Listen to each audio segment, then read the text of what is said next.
Pues buenas tardes, más bien mañanas, pero en fin, que esto depende del criterio horario.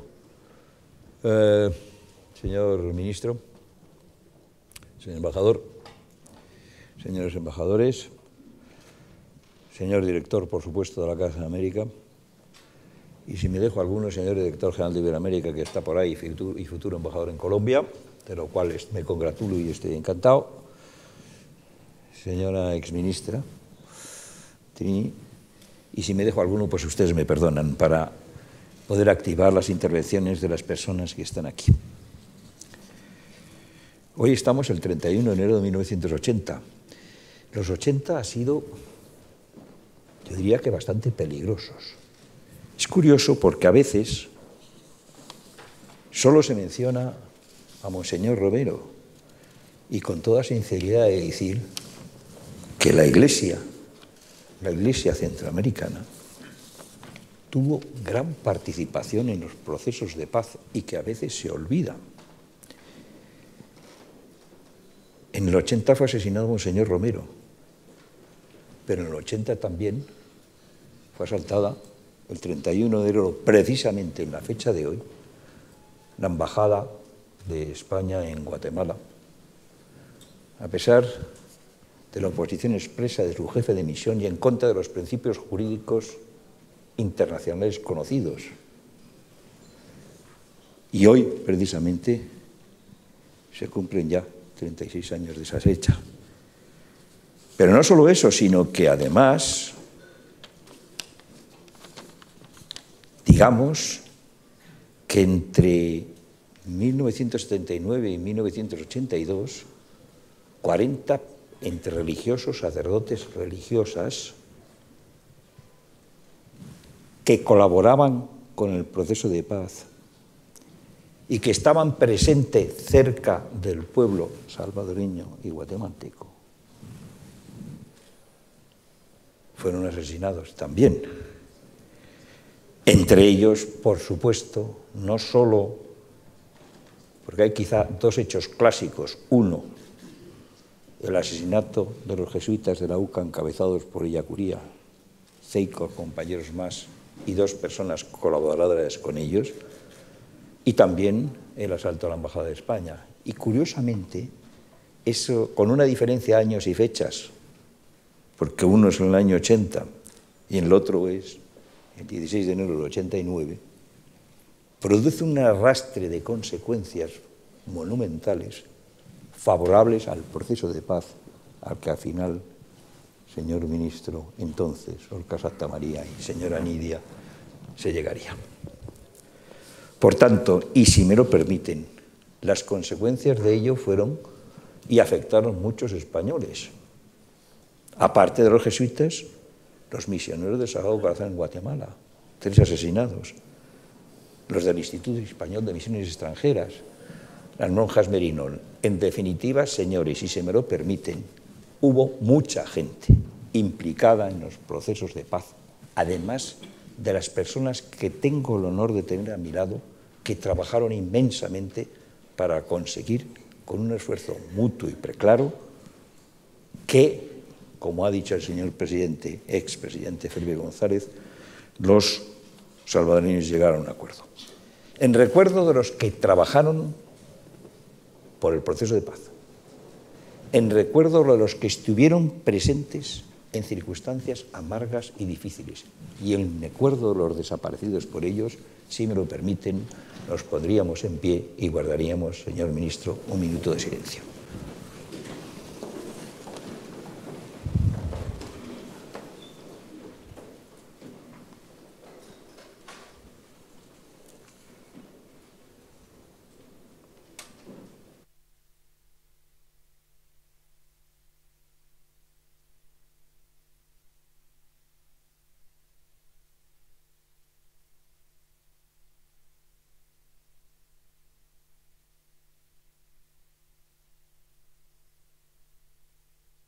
Muchas gracias. Como queremos ser optimistas, hay además otro par de personas para entre el público.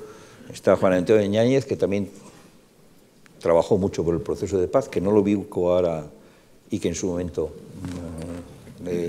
nos alertará y dirá algunas palabras, y también María Dolores Albiac, que circula por algún lugar que tampoco la veo ahora, periodista que siempre estuvo presente en todo el juego político del proceso de paz y apoyo del mismo salvadoreño. Y con nosotros tenemos unas personalidades manifiestas. En primer lugar, a mi izquierda está Nidia Díaz, secretaria de Relaciones Internacionales del Frente Farabundo Martí para la Liberación Nacional y firmante de los acuerdos de paz por el FMLN. Conoció bien y que pasó de la montaña al llano para colaborar con el proceso, a más de vivir experiencias personales enormemente impresionantes. A mi derecha, el ex canciller Óscar Santamaría, ministro de Relaciones Exteriores entonces de la República, firmante de los acuerdos de paz y miembro de COENA, si no me equivoco. Y qué decir del teniente general Víctor Suances, a mi izquierda, Pardo, activo director general de Política, Defensa y GENPOL y primer jefe de división militar de UNUSAL. Y que contar también del general Luis Alejandre Sintes, antiguo jefe del Estado Mayor del Ejército GEME, que sustituyó en 1993 a Suances como jefe de la división militar de UNUSAL. Con todos y cada uno de ellos hemos tenido una extraordinaria relación entonces y una colaboración mutua para conseguir un objetivo final, que era alcanzar la paz. Cuando se alcanza la paz nos está ahí en las manos. Tengan ustedes presente. No es el final, es el comienzo. Es el comienzo. Pero hay una cosa que siempre conviene destacar, que permite, señor embajador de El Salvador, señor ministro, permite reconocer una cosa: el enemigo común. Uno, que no le gusta la paz, que le gusta la guerra. Y dos, que nadie se puede amparar jamás en una acción gubernamental o de la guerrilla para justificar lo que ahora se convierte en delincuencia común. Todos los firmantes van a tener un enemigo común, los que son contrarios a la paz y los que delinquen, entre ellos fundamentalmente la mafia de la droga y los problemas internos que tienen ustedes en El Salvador y que conocen mejor que yo. Por tanto, Nidia, te doy la palabra para que nos cuentes un poco la experiencia personal que te lleva de la montaña hasta el llano y que eres parte principal en la firma de los acuerdos. Gracias. Buenos días a todas y todos los invitados. Un saludo especial con quien compartimos este coloquio, agradeciendo a nuestro canciller Hugo Martínez y al canciller también de España y a todos los que han hecho posible que estemos acá esta mañana para transmitir nuestra experiencia y hablar un poco de la proyección, ¿verdad? Creo que todo proceso tiene una memoria de lo que ha sido las luchas que se han librado para poder interpretar un presente y proyectar un futuro. En nuestro Salvador, pequeño país que ha recibido permanentemente el apoyo en diversos momentos de España, viene de una situación, como dijo el libro de la Comisión de la Verdad, de la locura a la esperanza. Y comienza ese libro, que es el informe pues, de una comisión que en base a testimonios vio el sufrimiento de un pueblo, lo que un día sucedió entre nosotros, dice el libro. O sea que realmente los pueblos viven situaciones que las nuevas generaciones no pueden alcanzar a percibir, ¿verdad? Pero si recordamos, si conmemoramos, celebramos y hacemos las reflexiones necesarias para avanzar, no vuelven a suceder esas cosas. Creo que las causas que originaron el conflicto armado, ¿va? Porque había un conflicto económico, social, político, cultural acumulado por largas décadas, por siglos quizás, no lo pudimos resolver en una solución política. Habían sectores que veían el diálogo como una traición y le apostaron a la salida militar, y bueno, eso se tornó en una guerra civil, duró 12 años. Tuve la oportunidad de estar en el primer diálogo con el presidente Duarte. En esa ocasión, él nos mostró la Constitución y nos dijo: acójanse a ella. Nosotros dijimos: a esta Constitución, que le da más de poder al poder militar que al poder civil, no. Y tampoco hemos venido a deponer las armas, sino a discutir causas que originaron el conflicto.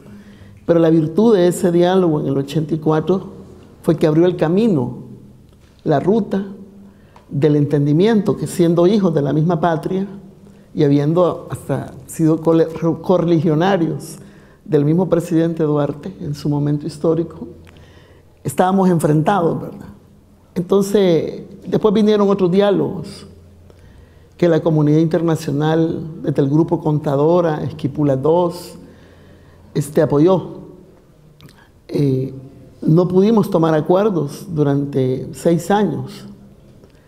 Fue hasta el año 89 que se comenzaron a crear bases, pero que también tuvimos que hacer esfuerzos políticos militares que cambiaron la correlación con un gran costo, como fue, bueno, muchos compañeros cayeron, pero también hubieron víctimas, como fue el caso de los padres jesuitas y sus colaboradoras.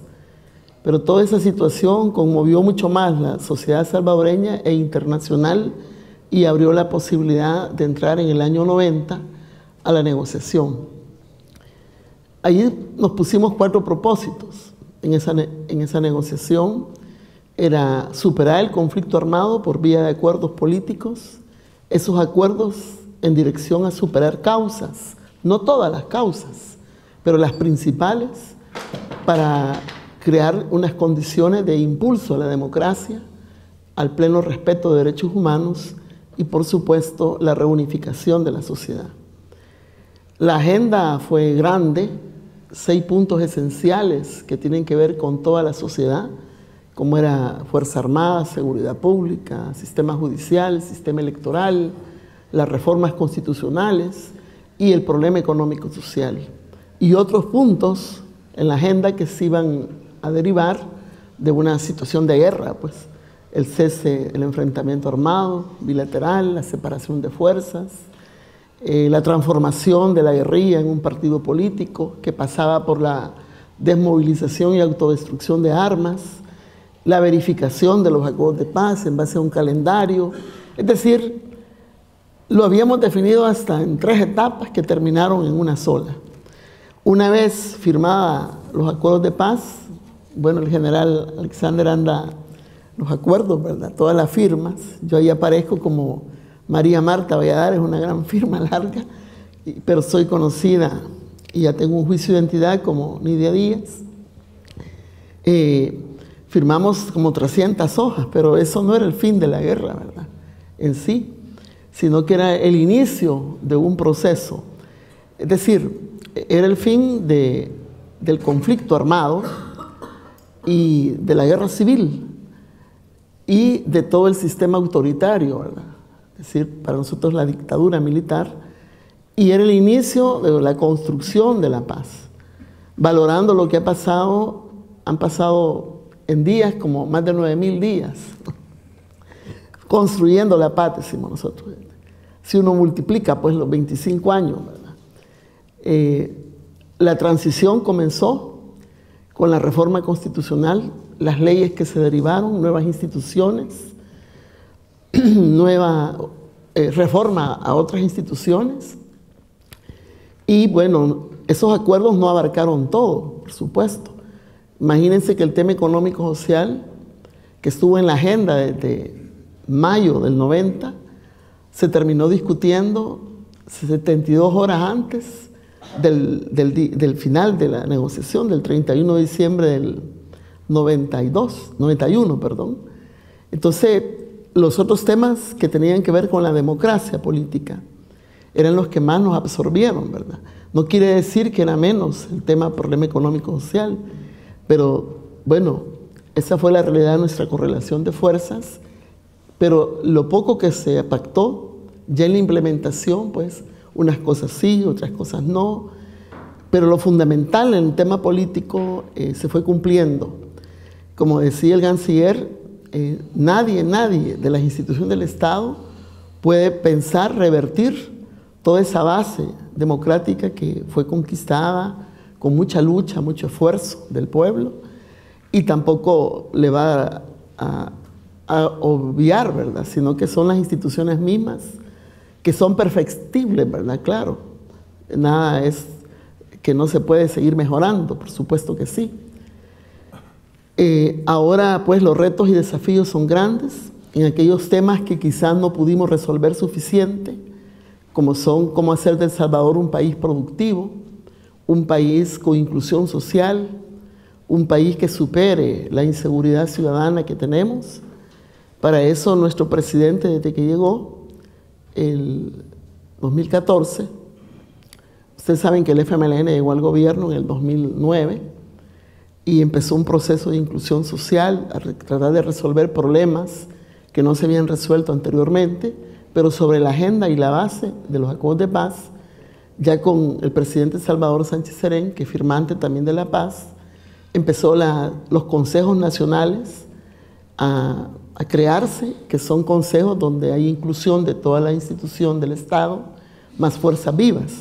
Y ahí se ha tomado el tema de seguridad, que ha creado el plan El Salvador Seguro, que fue incluido en las políticas públicas sobre la cual se están resolviendo temas. Pero también la Asamblea Legislativa, que como siempre los partidos políticos acompañaron el proceso con la interpartidaria, pues, y contribuyeron a la reforma constitucional, han seguido contribuyendo, ¿verdad? Con todos los jaloneos que implica un país plural, ¿verdad?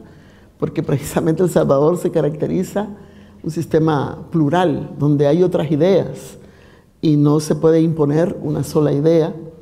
Pues ahí hemos ido construyendo legislación que contribuye también al plan El Salvador Seguro.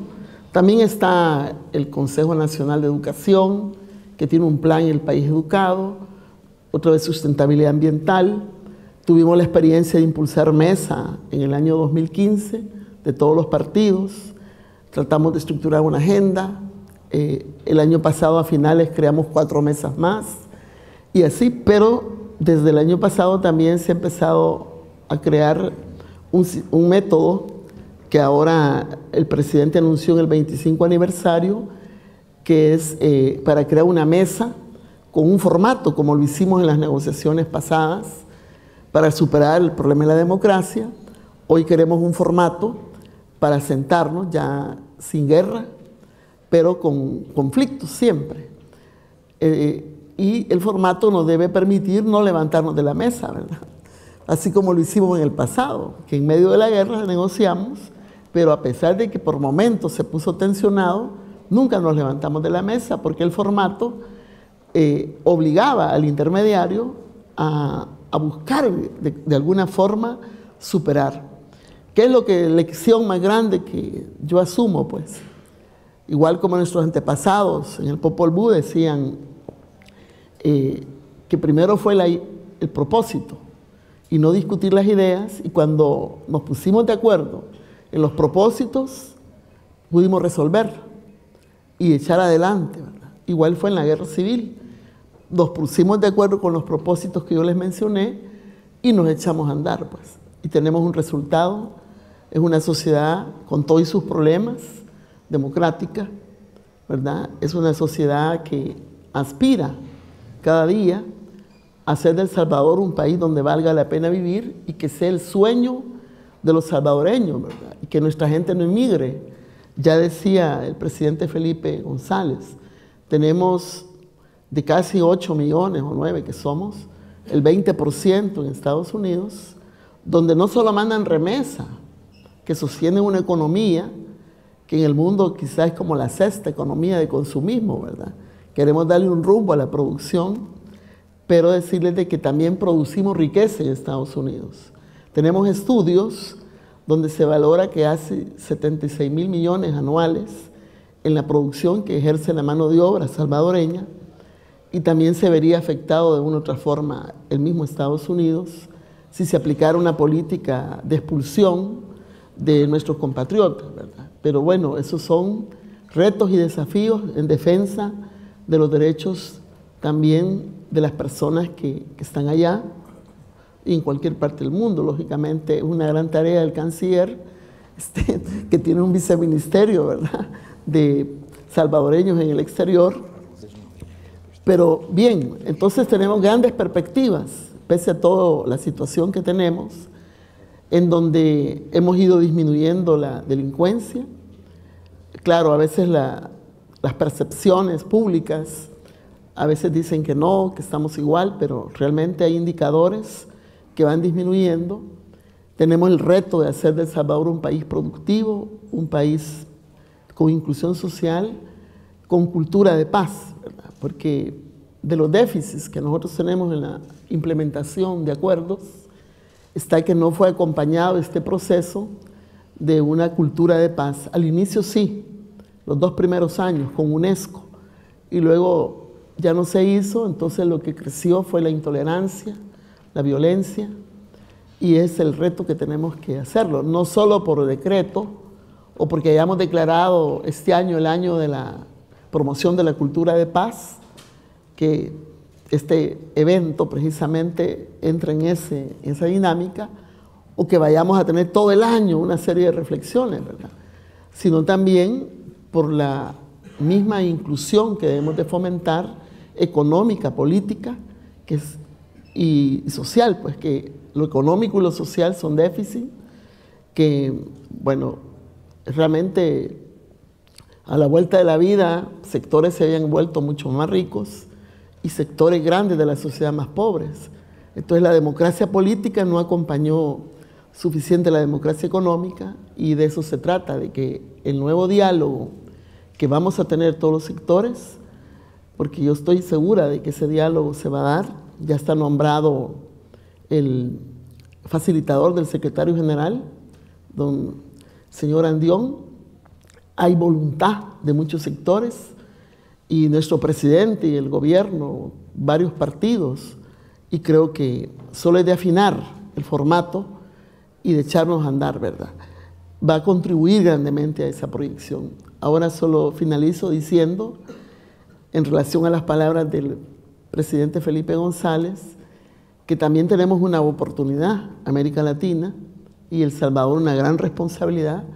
Acaba de ser nombrado El Salvador presidente pro tempore de la CELAC, que es la Comunidad de Estados Latinoamericanos, y por cierto, en octubre va a haber la gran cumbre mundial de Europa, América Latina. En El Salvador seremos anfitriones, el canciller será el anfitrión principal ahí, pero es un reto para ver cómo América Latina también responde, ¿verdad?, a estas amenazas de la política que se ha expresado pues por Estados Unidos, y decir también pues que nosotros también tenemos ideas de cómo avanzar en las soberanías, en la autodeterminación de los pueblos, y aún pequeño El Salvador ha creado nuevas relaciones con Estados Unidos también de respeto, ¿verdad?, como España, como otros pueblos. Entonces, a pesar de esas amenazas que pueden cernir sobre el mundo, sobre América Latina y sobre el propio Salvador, por nuestros propios compatriotas, ¿verdad?, creemos que podemos enfrentar esta situación y seguir avanzando en la transformación del Salvador a esa paz tan anhelada, y que hay que construirla, ¿verdad? Esa paz tan anhelada, mi hijo me decía, cuando firmamos la paz, ¿y por qué no la firmó antes? Ya debían de haberla firmado hace tiempo, me dijo. Yo le dije, no es fácil, ¿verdad?, porque para firmar la paz teníamos que tomar acuerdos que pusieran fin a las causas que habían llevado a este conflicto en El Salvador. Ahora él forma parte de ese proceso de cambios, y dice, son grandes los desafíos, los retos. Mi generación, le digo, se vio enfrentada a la lucha en una situación difícil, ¿verdad? Tuvimos que hacer la guerra que no quisimos, como dice el presidente Sánchez Serén, o decía Chafik, quien coordinó la mesa de nosotros de diálogo del FMLN, la delegación. Tuvimos que hacer una guerra para conquistar la paz, y quiero agradecer a todos los que están acá, a la comunidad internacional, a España, a la solidaridad que tanto nos acompañó, porque ese acompañamiento fue de todos los niveles, ¿verdad? Desde los gobiernos, a los comités, a las iglesias, a todos aquellos que abrigaron la causa justa del Salvador, que fue reconocida, como bien decía el presidente Felipe, desde la Declaración Franco-Mexicana, pasando por todas las etapas, ¿verdad? Y muchos acompañaron para que no sucediera lo que sucedió, pero bueno, a veces son inevitables esas situaciones, aunque el presidente Cristiani en su discurso a las Naciones Unidas en septiembre del 91 reconoció ante el mundo que la guerra no fue un invento de un loco o problema exactamente este-oeste, aunque tuvo su impacto, sino, como dije al principio, entre nosotros los salvadoreños, la no capacidad de ponernos de acuerdo pacíficamente. Y eso es lo que tenemos que evitar siempre, ¿verdad?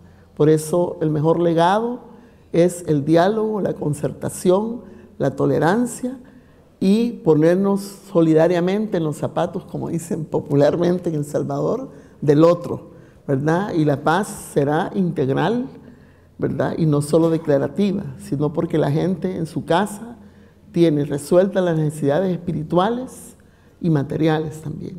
Muchas gracias.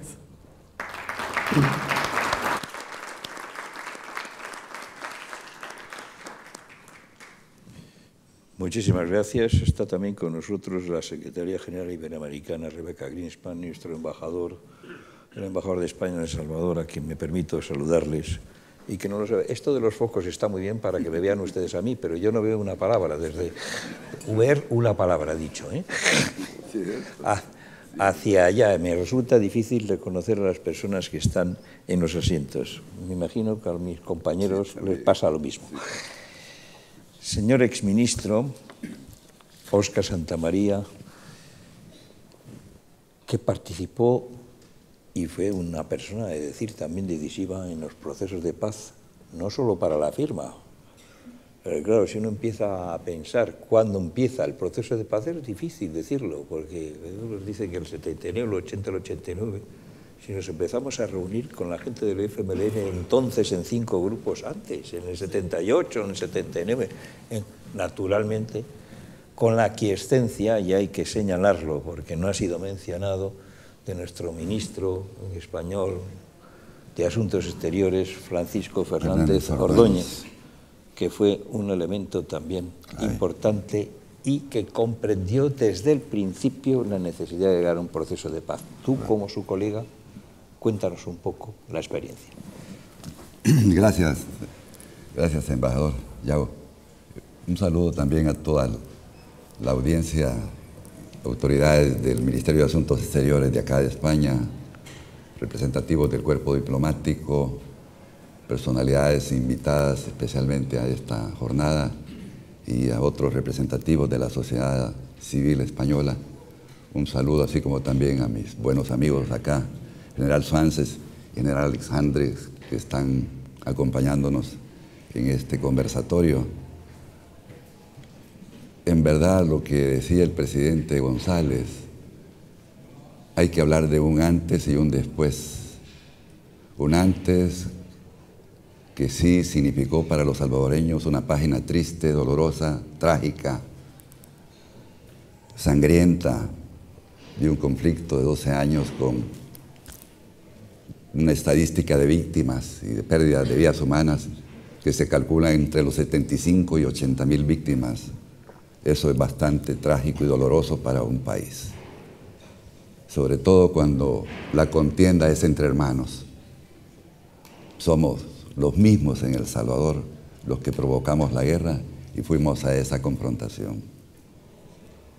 Eso no puede ser, dice uno, no puede ocurrir. Y lamentablemente a veces las sociedades se equivocan, se cometen errores, se tropieza y finalmente se da el siniestro. Eso nos ocurrió en El Salvador. Y creo que ante todo ese panorama había que dar un paso para ponerle fin a esa triste realidad y poder sí plantearle a El Salvador una oportunidad de futuro. Y ese es el acuerdo de paz. El acuerdo de paz es la presencia de un conflicto de naturaleza política y el acuerdo de paz, una solución al conflicto de naturaleza política a través de una solución política. Para mí eso es lo grande en este proceso, que sí supimos darle la salida al país a través de una solución político-diplomática, como fue el diálogo. Y el resultado es una confluencia de voluntades de las dos partes principales en la contienda armada, de voluntades en todo lo que es el entorno, no solo regional, sino que también se vuelve después mundial con la presencia de la comunidad internacional. Y por supuesto, tengo que decir, de la sociedad salvadoreña que hizo suyo este proceso. Este proceso es de la sociedad salvadoreña. No tiene etiquetas de nosotros y no podría ser así. Para celebrar 25 años, conmemorar 25 años, es para poder decirle a la gente si ustedes son los autores de esta realidad, de una nueva vida en El Salvador, donde sí se puede hablar de una convivencia armónica y pacífica. Por supuesto, estoy de acuerdo con lo que se mencionó. No, Chapultepec no es el punto de llegada, es el punto de partida Chapultepec, para construir esa nueva oportunidad de sociedad de París. Y yo sí creo que desde sus entornos, como decía Yago, en la búsqueda de solución para lo que era la tragedia centroamericana, surge Contadora, donde ustedes estuvieron participando, algunos de nosotros estuvimos participando en esas épocas, y se pasa después a Esquipulas, que es otro esfuerzo regional por pacificar Centroamérica. Esquipulas decía 4 o 5 características que son fundamentales. Promover un diálogo nacional en los países centroamericanos, ir a la búsqueda de una salida democrática al conflicto armado, plantear también, ¿por qué no?, elecciones libres y limpias, así dice el texto de Esquipulas, y habla también de poder generar condiciones de una amnistía general y permanente. Fíjense que eso no ocurre que lo diga Chapultepec, lo dice todo el texto de Esquipulas, que es también repetición del acta de Contadora. Se planteaban salidas de ese tipo. Y luego el no uso de territorios por los movimientos insurgentes, que era otra de las condiciones que ponía Esquipulas. Se han de acordar aquí los generales de ese tema también. Entonces eso sí crea un espacio para ir a la búsqueda de la salida que tenía que tener el país por la vía del diálogo. Y el diálogo es la convocatoria a la que se refiere la diputada Nidia Díaz, que se da en unos inicios de la anterior administración a nosotros, que es la administración Duarte, pero que después llega a la administración Cristiani, de la que formamos parte este servidor, y la primera declaración del presidente el día de su toma de posesión, el 1 de junio de 1989, es hacer la oferta de paz a los alzados en armas. Primer paso que da Cristiani, haciendo valer lo que todo el pueblo salvadoreño demandaba y reclamaba. Una solución a la confrontación armada, pero no por la vía militar. La vía militar ya se había agotado. Pero no había victoria militar ni para el ejército ni para la guerrilla. Ante eso, prolongar el conflicto era desangrar más al país inútilmente. No había la posibilidad de un vencedor. Entonces sí, creo que tenía sentido hablar de una propuesta de solución política negociada en una mesa, y a eso se convocó. A eso fuimos. Se integraron las comisiones negociadoras. A mí me tocó presidir la delegación del gobierno, por cierto, y a Shefik Handal la delegación de la exguerrilla. Ambos estuvimos bastante tiempo muchas veces conversando de cómo poder llevar este proceso adelante conjuntamente con otra instancia que fue fundamental, la presencia de Naciones Unidas. Para mí, ese fue el punto de poder crear condiciones de ir a un diálogo que pudiera generar resultados a favor de la paz.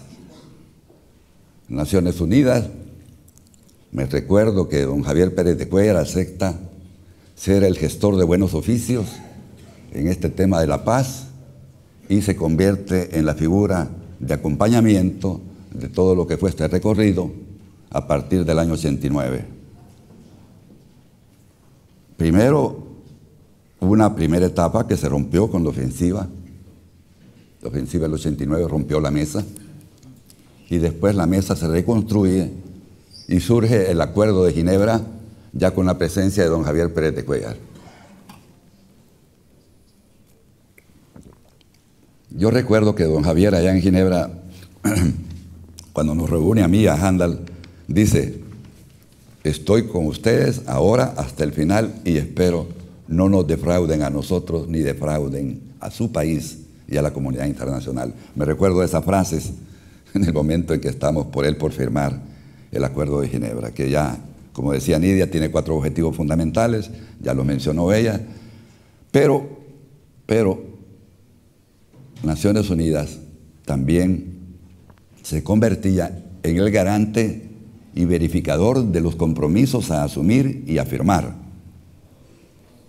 que ese es un punto fundamental. Hoy que hablamos con los amigos de Colombia de eso, después hablaremos con algunos de ustedes del por qué Colombia no aceptó la presencia de un tercero como nosotros la aceptamos, y que para nosotros sí ha sido fundamental y fue fundamental. Sí creo yo que hay etapas del proceso mismo que van por cada uno de los que eran los calendarios que aprobamos, reuniones en varias partes de lo que era la región de Centroamérica, entre ellas Costa Rica. Aquí está Rebeca Grispan, que se ha de recordar que estuvimos en Costa Rica más de una vez en las reuniones nuestras. En México, que fue quizá la sede donde más trabajo hicimos de todo esto, pero pasamos también por Venezuela, por Estados Unidos y otras ciudades más.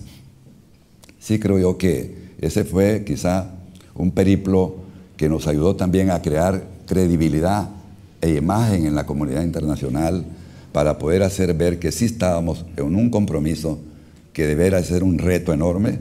Yo debo decirlo, este proceso complejo, complejísimo. Para un gobierno que ofrece la paz es más tremenda la labor que para una fuerza como los alzados en armas, que sí deponen sus armas, que sí se incorporan a la vida civil, institucional y política de un país, que sí, de alguna manera, abren un capítulo nuevo en la política nuestra porque se convierten en fuerza política. Y ese era uno de los objetivos fundamentales del proceso de paz de El Salvador, convertir a la fuerza guerrillera en una fuerza política y se convierte en una fuerza partidaria. Y damos un decreto legislativo para que sean partido político, después de haber sido desarmados y de haber entregado sus armas y destruirlas, como se ha de recordar el general Swansea y el general Alexandre, que fueron parte de toda esa etapa de lo que fue el cese de fuego. Y quiero mencionar otra cosa. Este proceso de paz inicia en medio de la guerra y termina en medio de la guerra. Aquí no hubo cese de fuego previo, ni cese de hostilidades previas. No, este es el caso atípico, el caso sui generis, que habla Naciones Unidas de cómo se hace la paz en El Salvador. Que copiaron los colombianos. Y que han copiado ahora los amigos colombianos, que cuando vieron que en El Salvador era posible hacer un proceso de acuerdos políticos para terminar el conflicto en medio de la guerra, pues lo han hecho también. Yo creo que tú has de estar allá en alguna medida con todos estos temas y ellos. Pero esto es lo que provoca realmente que sea el caso salvadoreño un caso para Naciones Unidas ejemplo de construcción de paz. Y entonces Naciones Unidas se establece como 2 puntos centrales en lo que fue el desarrollo del proceso de paz de El Salvador. Uno, haber llegado a un acuerdo sobre derechos humanos como primera parte de lo que es un acuerdo político, y eso le cambió el rol a la guerra, le cambió la imagen a la guerra al hablar de un acuerdo político sobre derechos humanos. Y el otro es, el otro punto, de una reforma constitucional, que la reforma constitucional lo que significa es la refrendación de los acuerdos políticos. Porque de qué manera nosotros podíamos incorporar todo lo que era el resultado de una negociación a lo que es la institucionalidad del país si no era reformando la Constitución. Entonces eso fue lo que hicimos, reformar la Constitución, incorporar al ordenamiento jurídico todos estos acuerdos, que es lo que le denominamos nosotros la reforma política del Estado. No es que haya el tema económico y social no importado, no, había que ir al fondo de lo que eran las causas del conflicto y por qué el futuro del país había que plantearlo en un escenario que se llama democracia, porque sí teníamos que crear las bases para una democracia que podríamos construir, pero con seguridad de que esas bases eran firmes. Y eso se llama creación de la institucionalidad democrática, que es lo que hemos creado. Y a mí me gustó el término que usó Naciones Unidas sobre el caso nuestro. Le llamó la refundación de la República. Y eso ha sido. Refundamos el Estado de El Salvador de nuevo en un marco de institucionalidad que no existía antes. Lo que es la Declaración de Derechos Universales del Hombre en El Salvador sobre la teoría. Ahí no existía el respeto a los derechos humanos y se habla de una violación sistemática de derechos humanos, que es lo que finalmente muchos de los temas que provocó que los alzados en armas dijeran no se podría construir una democracia en El Salvador si es que no hay una base que pueda dar o permitirle a los ciudadanos ejercer sus derechos civiles y políticos amparados por un texto constitucional que sí se respete y que sí se haga efectivo. Entonces eso es lo que hemos hecho, señores. No es otra cosa. 25 años se celebran y me alegra que el presidente haya dicho, yo lo dije al canciller, cuando digo que celebremos van a creer que vamos a andar quizás tomando champán u otras cosas, porque así es a veces como piensa la gente nuestra. Pero le dije, se trata de celebrar porque esto, bueno, difícilmente llegamos a los otros 25 años y estamos presentes nosotros para poderlo conmemorar. Pero sí, efectivamente, estoy de acuerdo con el presidente González, esta es una gesta enorme.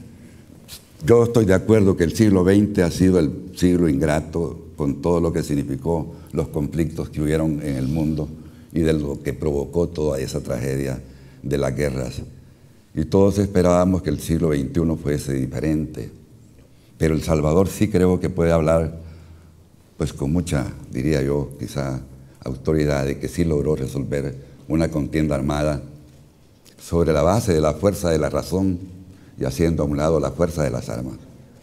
Ese es quizás el mérito grande de El Salvador, haber podido dar ese paso y poder estar con ustedes ahora diciendo de que El Salvador es un nuevo país, es una nueva sociedad. Un sistema político excluyente se convirtió en un sistema político incluyente. Los movimientos insurgentes se fueron a hacer vida legal, ahora están en el órgano ejecutivo, presidente de la República, presidente Sánchez Serén, viene el FMLN, están en la Asamblea Legislativa, forman parte de la que es la comunidad parlamentaria, entre ellos Nidia, y hay cantidad de municipios o consejos municipales donde ellos gobiernan también. O sea que hablamos de lo que ha ocurrido en el país como un hecho sin precedentes y que de veras nos debe enorgullecer a los salvadoreños, pero más que todo agradecer a la comunidad internacional que sí creyó que era posible llevar adelante este proceso, a Naciones Unidas, don Javier Pérez de Cuellar y don Boutros Ghali, que en paz descanse también, que estuvo en la firma del día 16 de enero, y don Kofi Annan. Don Kofi Annan, cuando presentó su informe final después de la verificación de 10 años del cumplimiento de los acuerdos de paz nuestros, dijo, hay un nuevo país, hay un nuevo El Salvador, pero hay dos cosas que a El Salvador le deben de preocupar: profundas desigualdades económicas y sociales y una incipiente o nula cultura política. Ahí es donde tenemos que ahora nosotros sí ubicarnos y de veras tenemos retos, lo dijo ella, y el presidente Sánchez Serén ha hecho una propuesta que yo la respeto y nos hemos unido a ella, buscar acuerdos de segunda generación. Muchas gracias.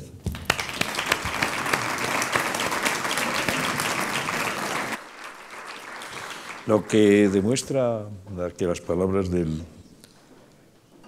para mí sigue siendo el señor ministro con permiso del ministro actual. En aquellas circunstancias es que Yo con el embajador Palencia y con Nidia me veía en la montaña y ahora le veo en cargos públicos de diputado y de embajador. Con Sánchez Cerén también nos veíamos en la montaña y ahora es presidente de la República. Quiere decir que los acuerdos funcionaron democráticamente para darle la vuelta a determinadas condiciones. Eso no quiere decir que del mismo juego democrático se desprenda en el futuro cualquier otra circunstancia, pero se respeta la institucionalidad, quiero decir, democrática en El Salvador magníficamente bien, lo cual es un gran adelanto. Pero también la paz, como decía, nos está ya entre las manos. ¿Y qué hacemos después? Si hicimos primero México y España empezar a trabajar e inducir tanto a guatemaltecos como a salvadoreños, que con 5 y 4 grupos era imposible negociar con el gobierno. Claro, si algo le dijeron que yo estaba trabajando para que se uniera al FMLN, tú me hubieras echado en cara muchas cosas. Quiero decir que la paz no se inicia en una plaza de toros. Hay que empezar primero. Eso no quiere decir falta de transparencia en el futuro absoluta cuando se inicia en serio la negociación. Pero el carácter previo es muy importante. De ahí, efectivamente, pasamos a los 4 amigos. Vinieron Venezuela y Colombia, a México y España. Y llegamos a la conclusión, señor ministro, de que si no teníamos la garantía de Naciones Unidas, poco íbamos a conseguir. Como luego pasaría para que, precisamente en la pospaz, Víctor Suárez, te voy a dar la palabra, tú, como director de la DIGEMPOL, primero y después de UNUSAL, fue el encargado conjuntamente, al revés, perdón. Sí. Al revés lo digo para que me entiendas. Pues fuiste el encargado precisamente en El Salvador de empezar a conectar y darle la vuelta a instituciones, porque nos costaba trabajo, ministro, encontrar algún militar que nos apoyara. En Guatemala, curiosamente, aunque el resultado fue un poco más magro, fue más fácil, pero entonces en El Salvador la presencia de Cristiani y del elemento civil fue decisiva, pero como fue también decisiva el elemento militar para Víctor. Gracias, embajador. En primer lugar, un saludo a todos. A pesar de la penumbra, distingo caras amigas y antiguas, lo cual me congratula. No quiero dejar de pasar ni un momento y expresar mi agradecimiento a la Casa de América, que esta por tercera vez conmemora los acuerdos de Chapultepec, cuando se cumplieron 10 años, cuando se cumplieron 15 y ahora que se cumplen 25. A mí particularmente eso me emociona. Estoy un poco abrumado por la audiencia que tengo ante mí. Recuerdo la famosa frase del general MacArthur cuando dijo: los viejos soldados no mueren, sino simplemente se desvanecen. Pues yo estoy a punto de desvanecerme, la verdad es esa. Y encontrarme otra vez con mi querido amigo, el embajador Yago Pico de Coaña, ha sido otro motivo de satisfacción. Estamos los dos ya en la cuneta, como se dice, pero el vernos de vez en cuando siempre es agradable. Gracias, Yago.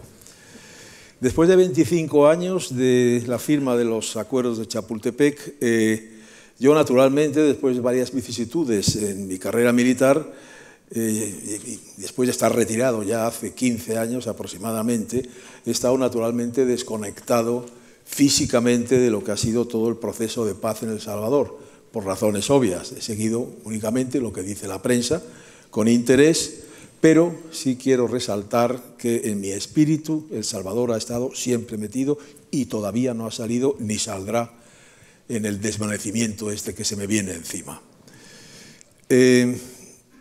Otro reencuentro verdaderamente emocionante para mí es el encontrarme con Nidia Díaz, mi querida amiga y compañera de tantas conversaciones y tantos esfuerzos para conseguir lo que nos habíamos propuesto, y el ministro, para mí siempre, Óscar Santamaría, entrañable amigo. Compartimos tiempos de inquietudes, de incertidumbres, de desencuentros, de tensiones, también buenos ratos, hay que reconocerlo, pero al final esos tiempos terminaron, esos malos tiempos terminaron, y creo que pudimos llegar al inicio de un futuro esperanzador para El Salvador. Sabemos que la perfección no existe. Sé que hay problemas en El Salvador, lo he oído, lo he leído y me lo han contado. Pero ¿quién no tiene problemas? El que no los tenga, que levante la mano. Pero también sé que hablamos de un pueblo, ya se ha dicho aquí, que conocemos algo, que es dinámico, emprendedor, valiente, sufrido, eso lo demuestra su pasado, y que estoy seguro que saldrá adelante.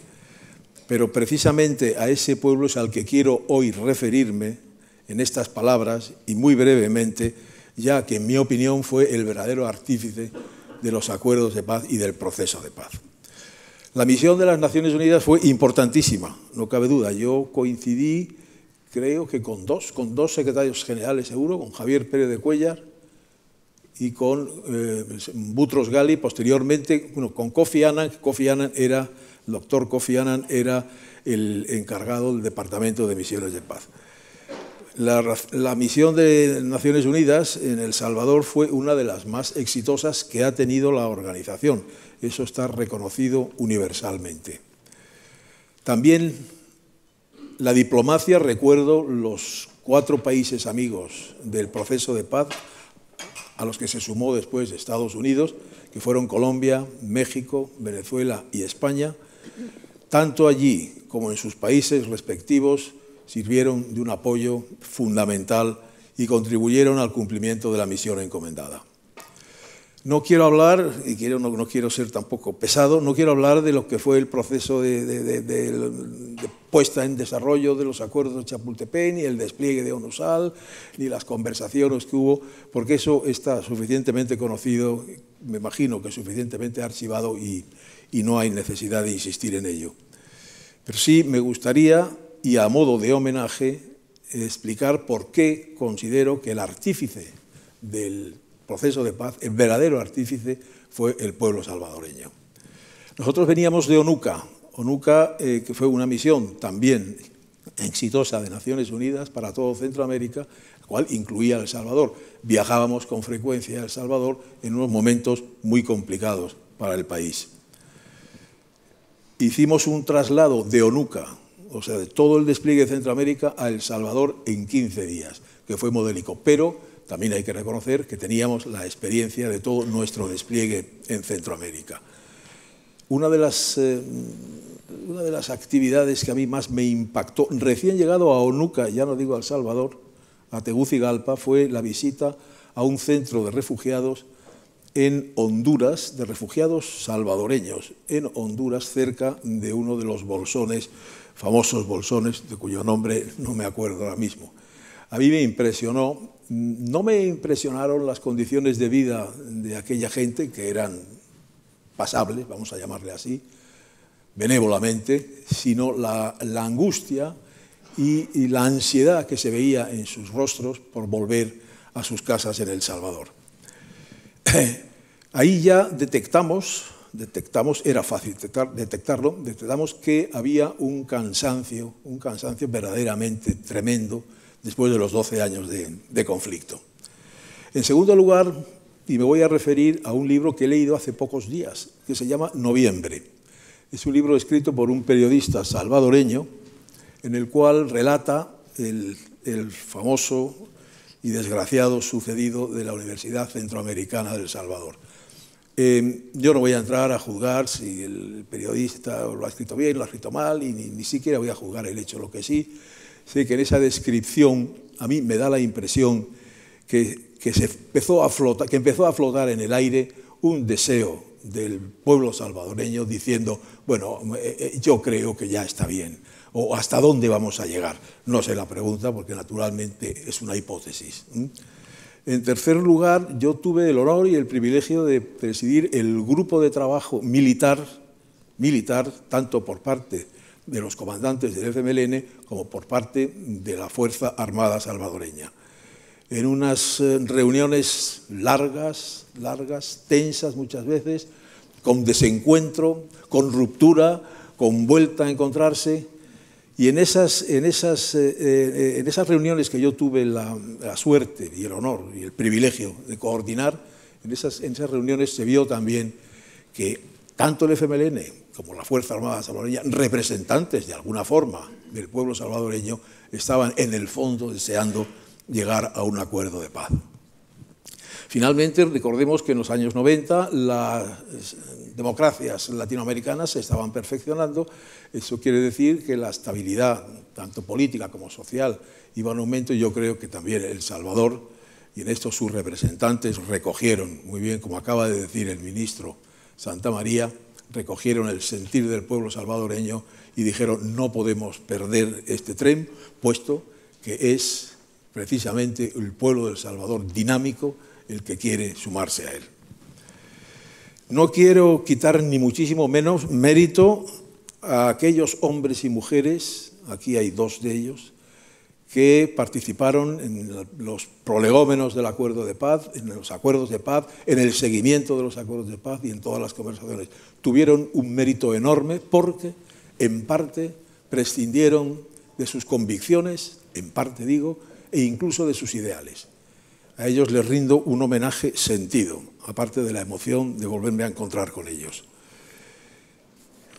Quiero rendir también, ya que estamos en España y ya que el contingente principal de la misión de UNUSAL era español, a los oficiales españoles que allí cumplieron con generosidad en todo el proceso de paz, cumplieron su misión e hicieron posible el éxito. Pero también quiero recordar a los componentes militares de otros 12 países que también generosamente contribuyeron a este proceso. No estamos todos los que estábamos entonces, algunos se han ido. Quiero recordar también con emoción a aquellos que ya no están. Termino con una verdad incuestionable, que hace unos días expresó, como se dice en El Salvador, mi general y querido amigo Luis Alejandre, en un periódico de difusión nacional, cuando escribió un luminoso artículo acerca del proceso de paz de Centroamérica con la misión llamada ONUCA. Dice: el recuerdo de un trabajo bien hecho en beneficio de unos hermanos queridos sigue vivo en nuestros corazones. Y finalmente deseo de todo corazón, con toda mi alma, que El Salvador encuentre definitivamente su camino, sé que está en él, resuelva sus actuales problemas y disfrute de una paz que después de tanto dolor se consiguió con generosidad por parte de todos, con inteligencia y con altura de miras. Muchas gracias.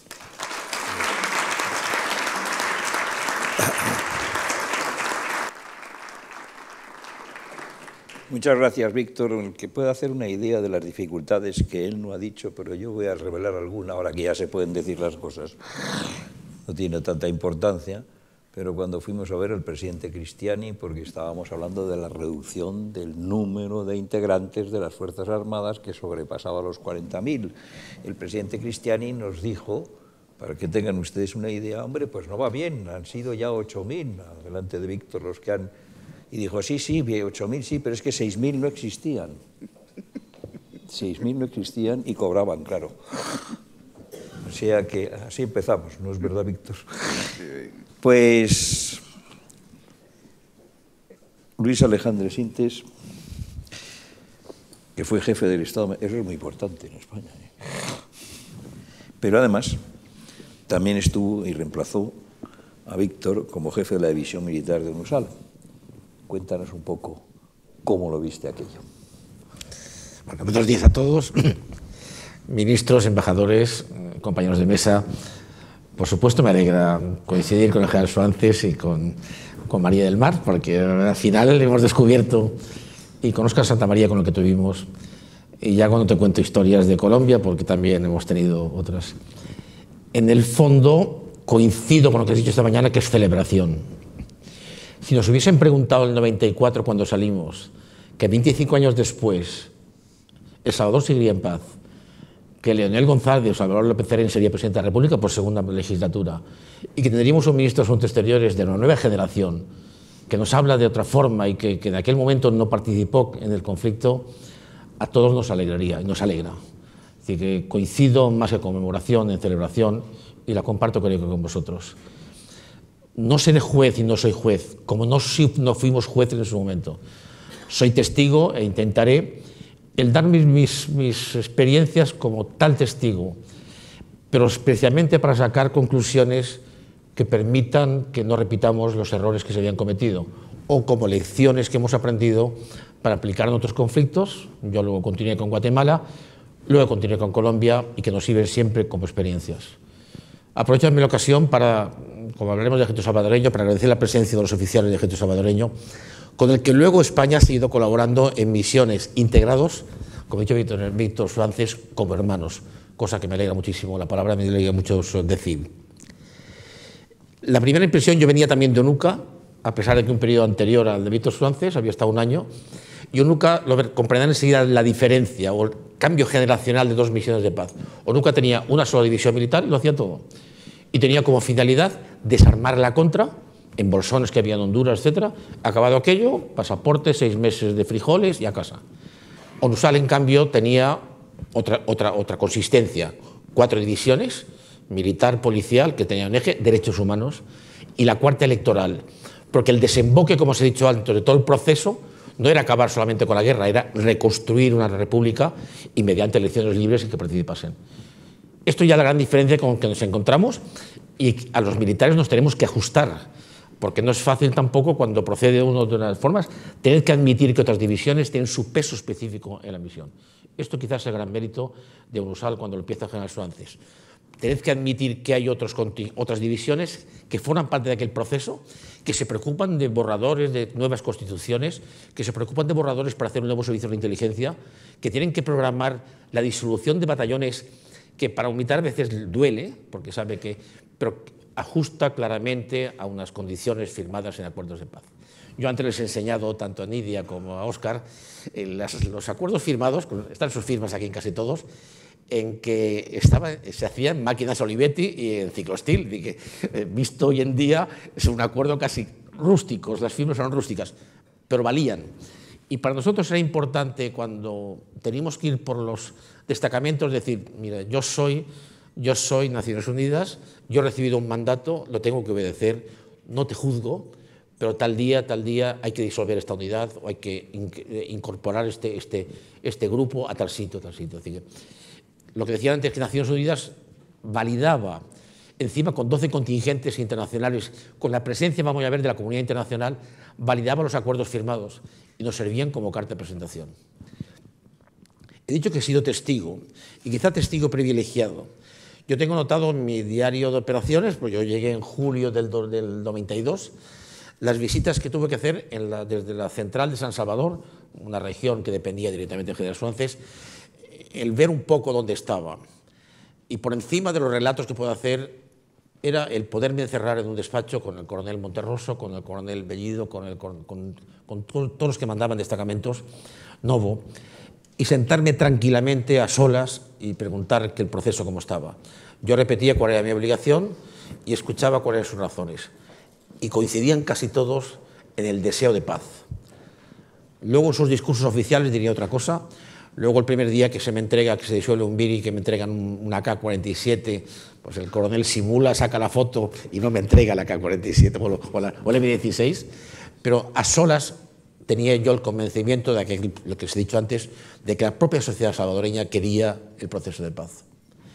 Y esto es un poco lo que nos lleva, pero recuerdo en el inventario, y se hablaba antes de números, de lo que según los acuerdos de paz representaba para Fuerzas Armadas. Según el Instituto de Estudios Estratégicos de Londres, que era un poco nuestra guía para saber lo que había, estamos hablando de un ejército de 43.000 miembros, 1.200 de la Armada y 2.400 del aire, Guardia Nacional 4.000 miembros, Policía Nacional 6.000, Policía de Hacienda 2.000 y Protección Civil 24.000 miembros. Le asignaba entonces al FMLN entre 6.000 y 7.000 personas. Así que teníamos que hacer al final del proceso disminuir 21.000 efectivos, suspender el reclutamiento forzoso, separación de los cuerpos de seguridad, desmovilizar 27 batallones, disolver las defensas civiles con casi 9.000 miembros y suprimir el servicio territorial que tenía 236 comandantes y 41.000 escoltas.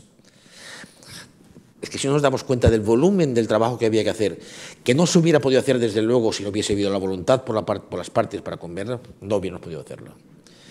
Me adelanté antes cuando les hablé de las firmas de los acuerdos. No deja de ser emocionante cuando revives un proceso a los 25 años y encuentras firmas de gente muy conocida y la forma en que estaban redactadas, porque ciertamente Chapultepec tiene unos prolegómenos muy altos y se ha citado aquí Contadora. Contadora es el primer paso, como ha dicho muy bien Óscar, en la cual se invita a los países a no alimentar la guerra del vecino, los bolsones, y importante resolver los problemas centroamericanos con los propios centroamericanos. La embajada norteamericana no podía ser ya la solución a todos los males que podían tener los países. Y lo vivimos en Nicaragua, lo vivimos después en El Salvador y por último lo vivimos en Guatemala. Son tiempos, como también se ha dicho, de la falla esta tectónica que acaba con la Guerra Fría. Vivimos en El Salvador, vivimos la caída del muro de Berlín.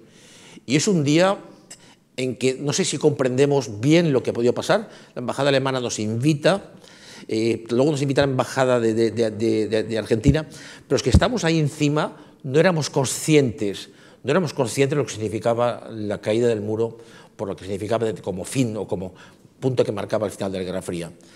Y ello nos da, porque claro, esas misiones de paz, que son distintas generaciones, nos llevan después a otro tipo de misiones. De El Salvador saldrán ya contingentes que se van directamente a una guerra fratricida como la que hay en Bosnia. Y a partir de Bosnia, contingentes españoles aparecerán por medio mundo. Que significa, y en eso las autoridades políticas demostraron tener visión de futuro, significa una apertura del ejército español, más ejércitos hermanos, hacia el mundo, porque vivimos en un mundo globalizado. Para marcar la dureza o la fuerza del proceso, tengo que hablar, porque lo viví muy directamente, la explosión del arsenal de armas en Santa Rosa, en mayo del 1993. 92 se distingue porque tanto división militar como la propia misión le señalan al secretario general que el proceso de paz ha alcanzado una ruta favorable, y el secretario general firma y informa al Consejo de Seguridad que el proceso está en buena vía y el FMLN se ha convertido ya en una organización no armada. Cuando en Managua, el 23 de mayo, estalla un arsenal en un barrio conocido como Santa Rosa. Para España el arsenal tenía varias connotaciones. Una de los propietarios eran etarras, que manejaban bajo los elevadores nocturnos, los elevadores de coches, manejaban un verdadero drugstore terrorista. De ahí salieron 101 misiles Redeye, de fabricación americana. Los misiles Redeye se vendían entonces en mercado negro por $10.000. De ahí salen 300 pasaportes, algunos vírgenes, y de ahí sale un arsenal. Bueno, para nosotros, el gobierno estuvo muy duro con nosotros, como diciendo, nos ha reiterado. Dos, no podíamos actuar en Nicaragua oficialmente, porque ONUSAL, Nicaragua quedaba fuera de área. Fue el llevarnos bien con el gobierno de Chamorro y los antecedentes de ONUCA antes, con lo cual habíamos colaborado, que facilitaron grandemente que ONUSAL pudiese entrar más o menos oficiosamente en Nicaragua. Solamente decir, bueno, los 3 etarras fueron deportados a España con buena colaboración de Nicaragua, pero hay que decir que lo que apareció no solamente en Santa Rosa, sino a consecuencia de Santa Rosa, en otros zulos o buzones, representó el 20% de todo el arsenal. Vamos a ver. Interesantísimo estar advirtiendo que tenemos un par de ministros esperando. Termino en 2 minutos. No llevo el cuarto de hora que me has dado, ¿sí? No. Sí, lo llevo. Bueno, termino un segundo. Lo que voy es lo siguiente, es decir, que si el proceso está bien consensuado políticamente y si el proceso vive una ruta que funciona bien, no hay peligro de que se venga abajo. Utilizamos con equilibrio muy fuerte unas palabras que entrañaban no comprometer a ningún grupo político, dijimos personas ligadas a uno de los grupos que forman el FLN, porque ciertamente eran personas, y con relaciones internacionales con grupos terroristas han proporcionado esto y esto. Y salimos del escollo. Yo termino con unas pequeñas conclusiones que creo que son importantes. He dicho ya antes que ONUSAL fue una escuela de oficiales, no solamente españoles de muchos países, para otras misiones de otras enjundias que tuvimos. 2, el papel de la Iglesia, lo hemos hablado. En toda la firma de los procesos de paz aparecen los monseñor de Salvador que dan validez a lo firmado. Había pasado también en Nicaragua con monseñor Obando y pasará en Guatemala con el arzobispo Quesada. Papel de la Iglesia importante en la firma de los acuerdos de paz. Tercera conclusión, si el proceso se ha instituido bien, si hay una firme voluntad de política de hacerlo, no hay puntos débiles que le puedan. Último factor, las personas. Pérez de Cuéllar, el secretario general de Naciones Unidas hispano, tiene mucho que ver. Y en el caso de El Salvador, los dos enviados especiales tuvieron mucho que ver. Y yo siempre destaco a Augusto Ramírez Ocampo, antiguo canciller de Colombia, y que nos favoreció mucho. Hablaría de otras cosas porque ciertamente, pero termino con la que ha dicho antes Víctor Suances, el grupo conjunto. Se crea desde el principio una mesa de negociación o un grupo conjunto que preside el general Suances, al que forma el general Vargas y el propio Leonel González. Esto flexibiliza muchísimo las agendas. Es decir, que no se firma un acuerdo de paz en Nueva York para que se lleve exactamente. Hay que volver a calendarizar, hay que tener paciencia con procesos que tardan tal. Y para eso es fundamental una mesa en que cada semana se reúnan y flexibilicen el proceso. Perdón si me paso, embajador. Gracias.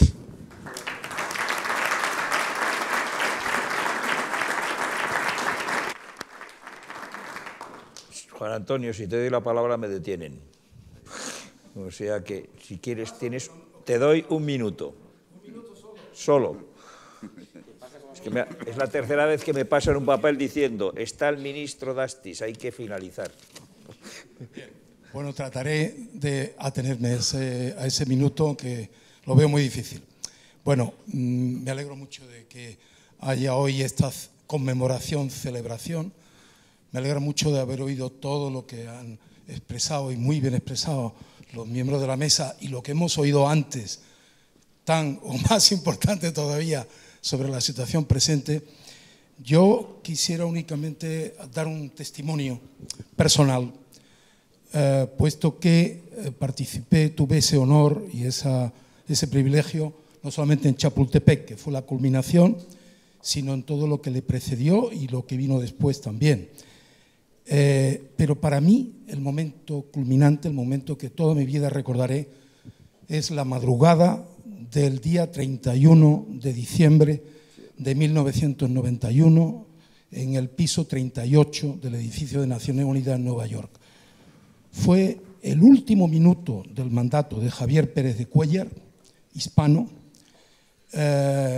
al que habíamos empujado desde los países amigos, primero los jefes, los presidentes y primer ministro de España, para que él se involucrara personalmente en aquel proceso, y lo hizo, apoyando, respaldando, empujando, y con su negociador, que no se ha mencionado hasta ahora, Álvaro de Soto, al que quisiera también recordar, y fue la primera vez esa madrugada cuando se reunieron las partes directamente. Hasta entonces había sido una negociación por penduleo, las delegaciones estaban en habitaciones separadas. Fue la primera vez que se sentaron, y cuando al final se llegó a un acuerdo, todo el mundo lloraba y todo el mundo se abrazaba. Eso es algo que no tiene precio. Impagable. A mí me han preguntado en 45 años de vida profesional en la diplomacia, ¿qué es lo que más te ha colmado? Yo he estado en el tema del ingreso de España en la Unión Europea, el tema del referéndum de la OTAN, 2 veces en el Consejo de Seguridad. Todo eso ha sido muy importante. Pues diré que nada me ha colmado más en mi vida, en el plano personal, profesional y político, que haber podido acompañar, ayudar, asistir a que se produjera aquello, el que un pueblo que estaba separado por un conflicto se volviera a encontrar en sus representantes y se abrazaran para firmar la paz. Yo tenía muchas más cosas que decir, pero las dejaré para mejor ocasión.